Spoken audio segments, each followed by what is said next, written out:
Welcome to Alaska Weather, a production of Alaska Public Media and the National Weather Service, Alaska Region.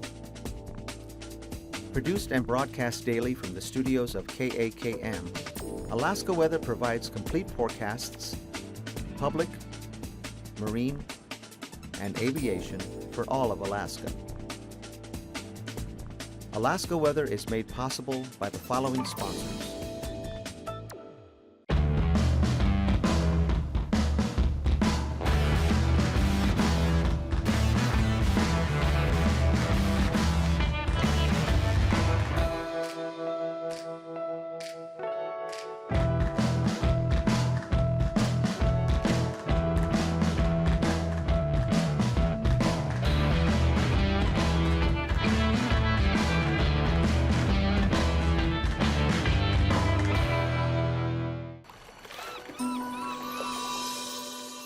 Sometimes the best way to find a living is to stay right where you are and study with UAS online.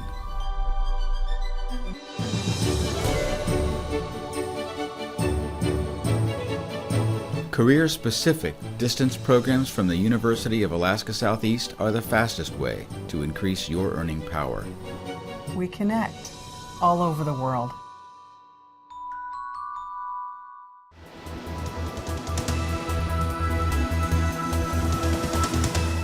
The National Weather Service.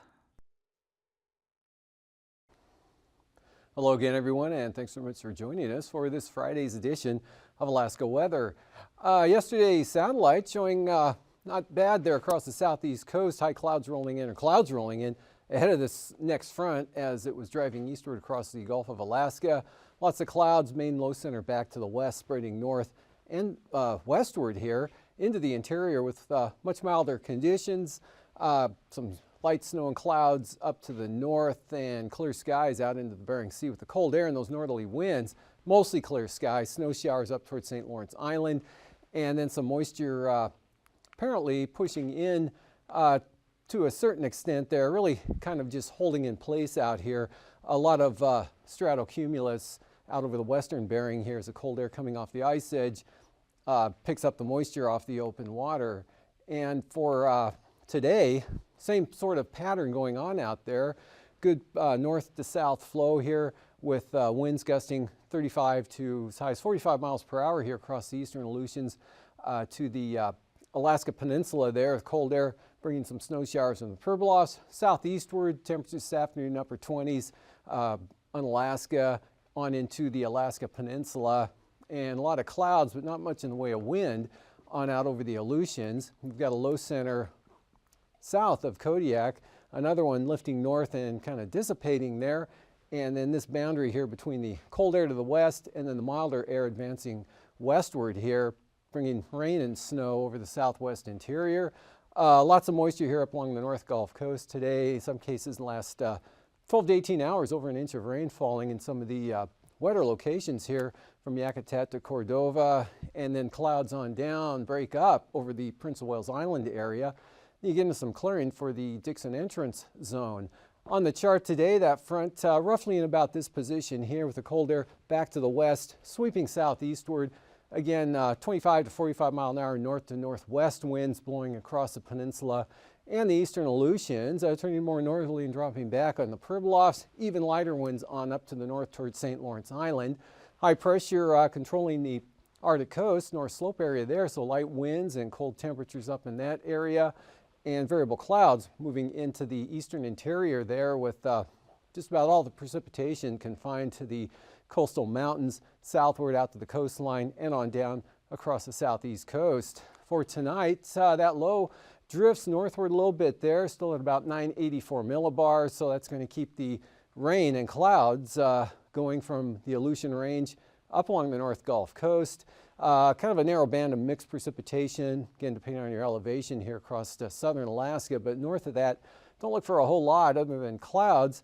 And then over toward the Alaska Range, western Susitna Valley, over to the Alaska Range, some moisture there, possibly snow, and then colder air, kind of a more widespread area of snow here from the Kuskokwim Valley, lower Kuskokwim Valley, mostly the delta here out to the coastline, and then southward to about Nelson Lagoon on to the northeast.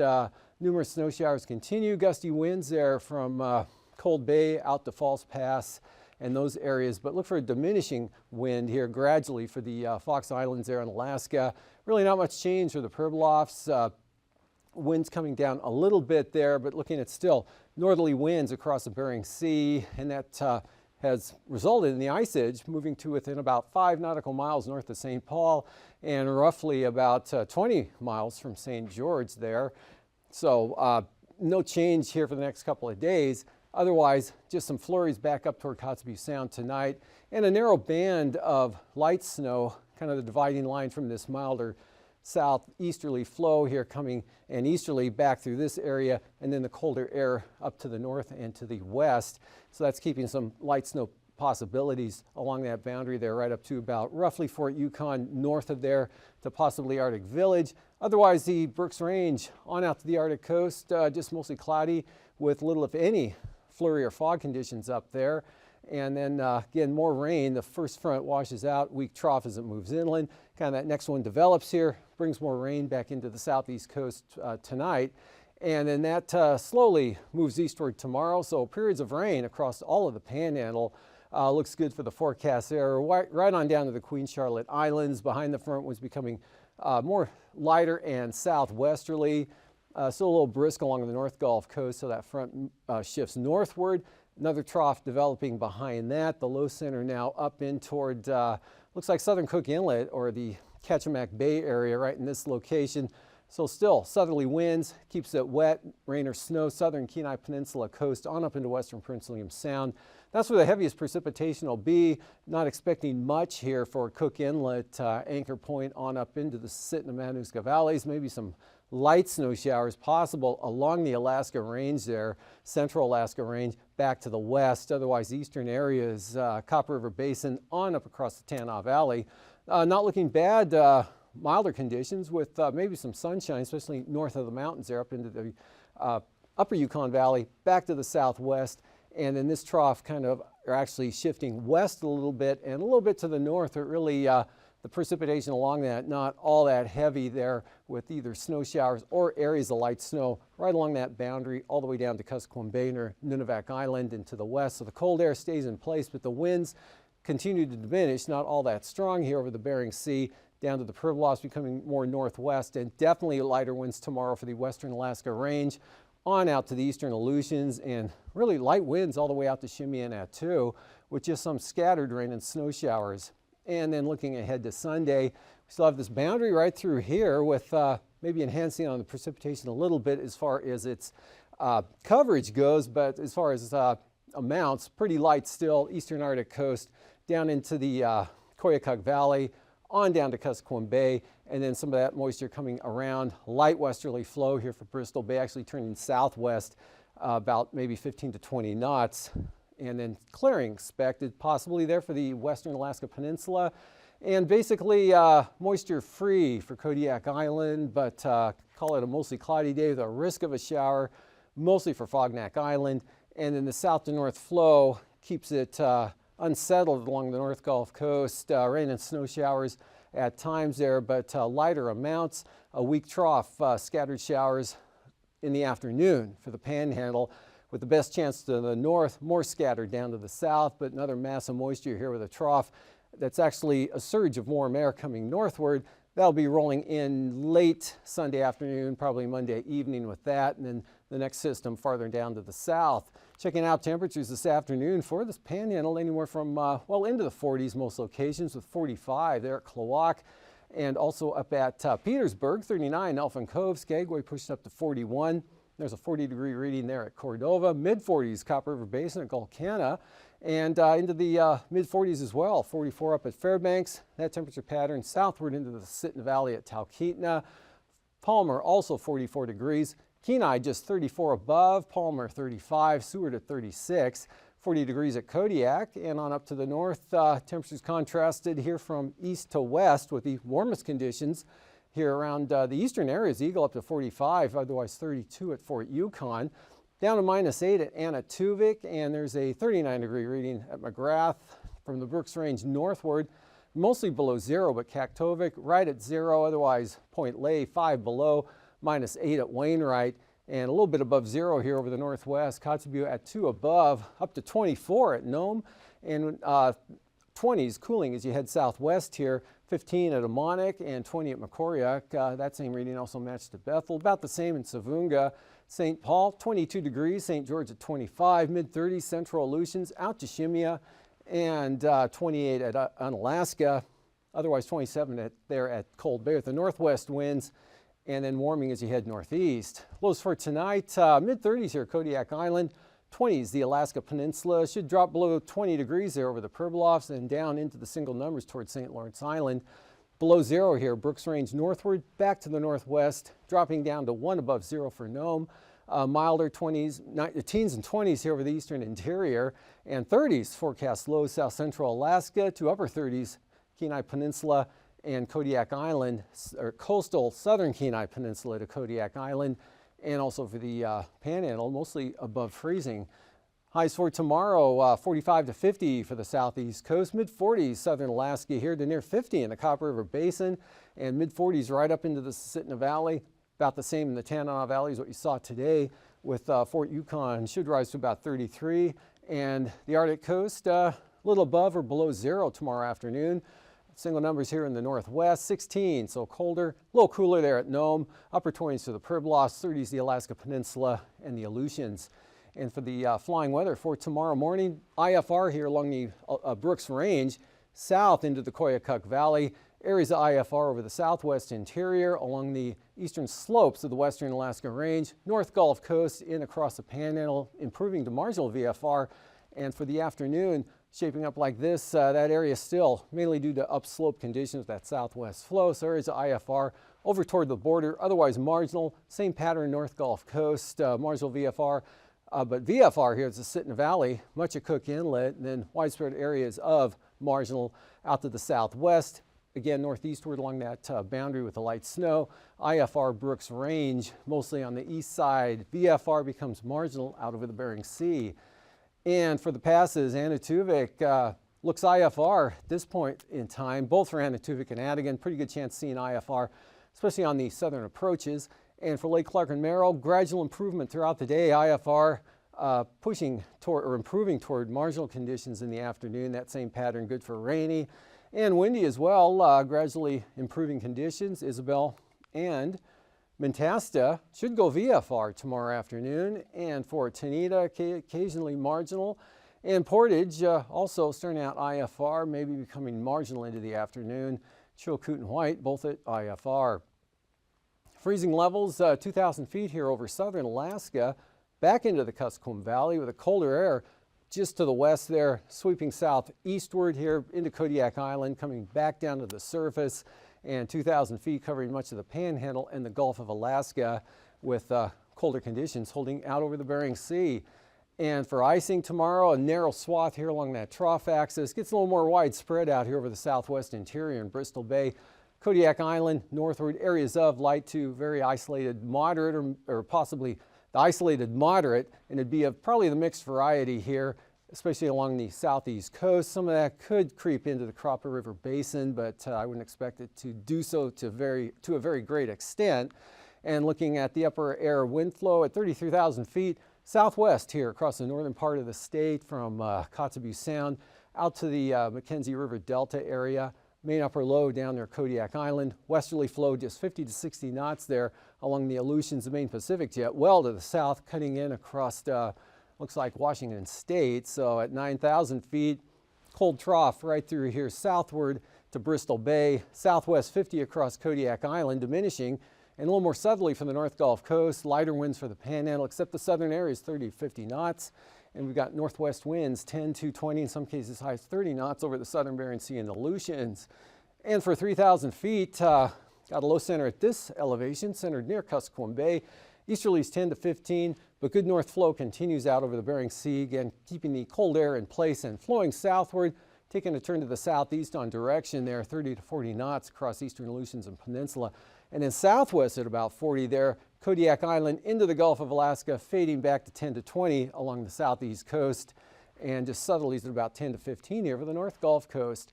Taking a look at turbulence, could be some moderate chop, mainly down where the stronger winds are over the southern panhandle, Prince of Wales Island on eastward. Otherwise, light to isolated moderate along areas of the North Gulf Coast. Gets a little more moderate here. Prince William Sound, Kenai Peninsula, of course, Turnagain Arm up toward the Banduska Valley, and also along the Alaska Peninsula with those gusty north winds. Otherwise, not too bad everywhere else. Just some areas of light to isolated moderate from the Bering Strait, actually from Kivalina southward, improving there. Much better tomorrow than today, especially in the afternoon for the Fox Islands. And after the break, I'll be back with the ice edge in the marine forecasts.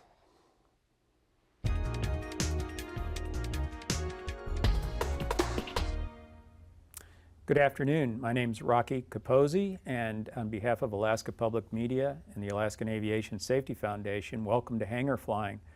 This evening we continue our discussion with Gary Bennett, avionics technician, about the subject of ADS-B, what constitutes an ADS-B suite, what the mandate is, and in fact we'll focus on what is the FAA mandate today. So Gary, could you briefly summarize what the FAA mandate says as far as ADS-B is concerned? Yeah, absolutely, like to.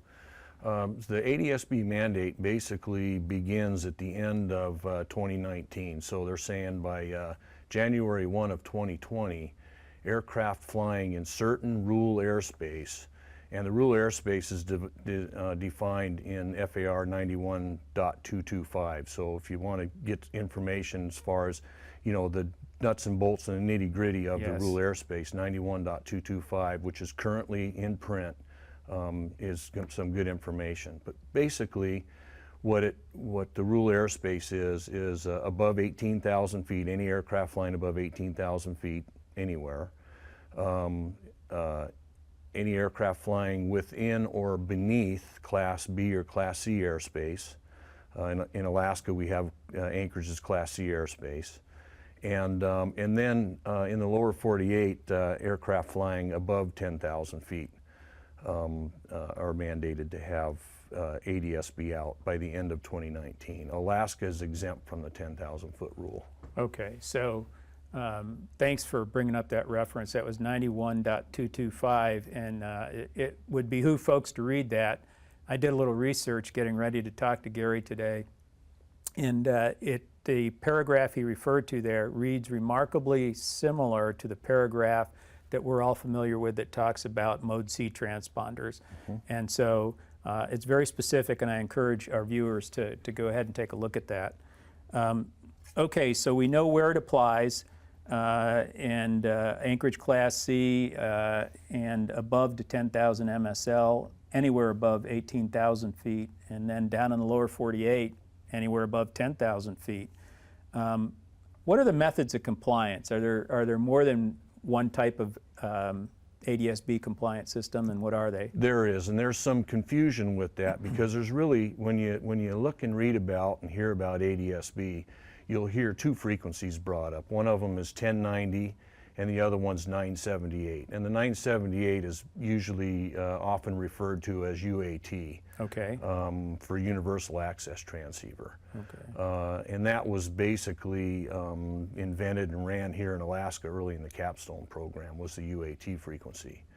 So the dividing line between those frequencies is basically anybody that's going to fly below 18,000 feet can use 978. As long as you don't go above 18,000, 978 transmit frequency will be good. Above 18,000 feet, you have to have the 1090, and the 1090 works all the way down to the floor. Okay, so 1090 you can use high and low. Correct. 978 is limited to 18,000 feet's the ceiling for that one. Correct. How about 1090 then? Gee, you would say right off the bat that that's got an advantage. How about in other countries? Is there a difference? Most other countries have adopted 1090 as their standard for ADS-B. So okay. 1090 is something that we're seeing in Europe. We'll most likely see in Canada and so on. So the 978 frequency really seems to only be a US thing right now. Okay. And with that, it's driven the popularity to the 1090 ADS-B transceivers. Have been our most popular that we've been I was just going to installing. ask you that question, if it conferred an advantage to one or the other. Is there a disadvantage at all to 1090? There is not a disadvantage to 1090. Let me back up. The only disadvantage to 1090 right now, if you were squitting a 1090 unit and 1090 out, is there are some UAT transceivers that will not receive it. Some of the earlier UAT transceivers, including the whole capstone program and the ones that are used for the capstone replacement, those guys will not see all of the 1090 out boxes that we've been installing. And so if you do an in and out installation, is there any advantage or disadvantage to 1090 over UAT for the in part? Most of the 1090 out boxes are dual link in, so they will receive both the 978 and 1090. Okay. So with that, the customers we've installed the 1090 boxes, the capstone guys really aren't seeing them away from the TIS environment, but they're seeing. Well, you just introduced a new phrase. What does TIS mean? They'll see the capstone. Oh, okay. So what happens when you get close to an area, usually airports that have TIS, you will be able to pick up.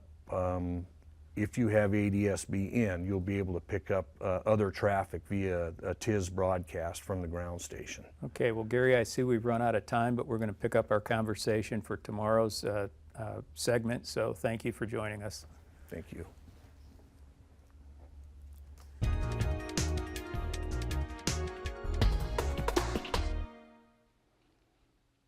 CIS analysis showing the ice edge here down to about 5 miles away from St. Paul Island, east-northeast, and about 20 nautical miles from St. George, so getting pretty close there. And you could see some strips maybe showing up around St. Paul anytime from now in the next couple of days, and maybe even St. George. Otherwise, pretty good ice here off to the east all the way in across Bristol Bay. And for the coastal forecast here, small craft advisories all along the outer coastline here. Wind speeds 20 to 25 knots south-southwest, 20 to 30 knot winds, strongest northerly canal there for the inside waters, dropping back to 10 knots late in the day for Clarence Strait. And then Sunday, not a lot of change here, still holding on to some southerly winds at about 30 there for northerly canal. Lighter winds here along the coast, west to southwest or south to west here at about 20 knots. Still small craft advisories due to these 15 to 16 foot seas. Pretty good conditions. Clarence Strait, light winds, 4 foot seas, picking up to 20 knots for Stevens Passage out of the south. Prince William Sound, small craft advisories tomorrow, east 25. Small crafts also for the North Gulf Coast, southeasterlies 25 to 30 knots, extend across the Barren Islands. Southwest gale in the forecast there along the east side of Kodiak Island. Westerly winds actually in the afternoon turning west and increasing to 25 knots late in the afternoon, Shelikof Strait, otherwise northeast 25 for Kachemak Bay, and northerly for southern Cook Inlet. And for Sunday, northeast 20 for northern Cook Inlet, much lighter winds south of the Forelands, west only 15 now for Shelikof Strait, southwest 20. Turn southerly here for the North Gulf Coast, so a much lighter wind day, but those seas still holding in that 10 to 15 foot range, and lighter winds for Prince William Sound. Bristol Bay, brisk wind advisories tomorrow, southwest 25 knots, westerly 30 to 35 knots with gales on the south side of the peninsula, Cape Sarachev up to Sitkinak. And then for Sunday's outlook, southwest 20 here for Bristol Bay, turning westerly, still at 20 knots, or coming down to 20 knots for the peninsula. Northwest 15 to 20 knots here for the southern side of the peninsula, and then southwest at about 20 there from Sitkinak on down to Castle Cape. For the Fox Islands, small craft advisories tomorrow for 25 knot winds, especially across Unalaska Island. West of there, lighter winds become more north-northeast and fall back to 10 to 15 knots around Adak and Atka, and from there west, really light wind conditions both Saturday and even Sunday, 10 to 15 knots north-northeast here for the central Aleutians. Light, more variable in direction, but basically east-northeast out to the west. and even lighter winds in store for the Fox Islands down to 15 knots from the north-northwest. And for the southwest coast, northwest 20 knots, turning northerly at the same speed for St. Lawrence Island. Winds coming down tomorrow, northwest 15 knots for the Pribilofs on up to St. Matthew Island. And for Sunday, those light winds continue, just 15 knots, still northerly direction. So ice edge kind of holding in place there, maybe drifting a little farther south, but no big change coming up. 20 to 25 knot winds here with the brisk wind advisory north of Nunivak Island, back down to 20 knots for St. Lawrence Island. Up along the Arctic coast, more variable and lighter definitely here on the east side to Demarcation Point, and then northeast only at about 10 on the central coast, picks up to 20 knots on down the coastline, and then turns northerly there from Cape Beaufort down to Wales. And for the Sunday forecast, no change here. Easterlies maybe up to 20 knots, few higher gusts there, Cape Beaufort to Cape Thompson. And then west 15, light winds continue on the central coast eastward to Demarcation Point. And for tonight, again, this front lifting northward and keeping it wet for the North Gulf Coast, increasing a little bit later tonight as that moisture moves northward ahead of the front. Otherwise dry, Copper River Basin, eastern interior, and the boundary between the cold air to the northwest and west and the warmer conditions east and southeast will produce a narrow band of light snow. Gets a little more enhanced here off to the southwest. Gusty winds continue, gradually diminishing for the eastern Aleutians.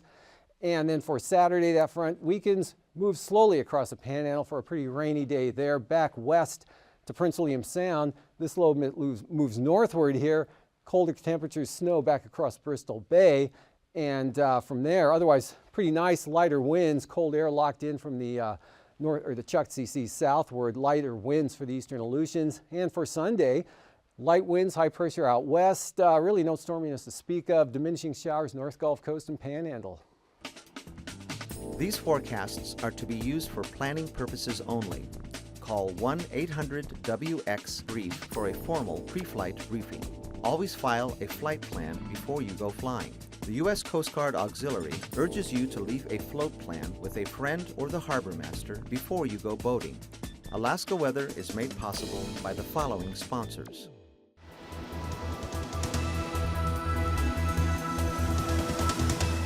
The National Weather Service.